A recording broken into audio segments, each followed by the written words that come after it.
Welcome to the Slop Farm. Enjoy the video. You need developer options already available. If not, tap build number 7 times in About Phone to enable it. Once done, open Settings and navigate directly to Developer Options. Make sure your screen is unlocked and you have the device in hand.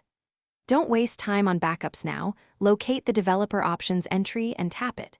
You're taking the first actionable step. Prepare the device, confirm developer options visible, and move to the USB debugging control in the next step. Now you're in developer options. Scroll until you see USB debugging. Tap the label to reveal the toggle and pause to read the confirmation dialog. This explains what happens when you disable it. Once you understand the implications, flip the toggle off. The system may ask for your PIN or biometric to confirm.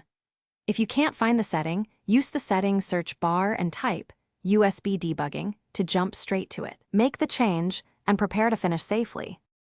After toggling USB debugging off, verify the status reads OFF in developer options so you're sure the change took. For extra security, use revoke USB debugging authorizations to remove previously trusted computers. If the toggle doesn't change, restart your phone and retry the same steps. Sometimes system services need a reboot. If issues persist, check for a screen lock or management profile blocking changes, and remove or update it before attempting again. Thanks for watching.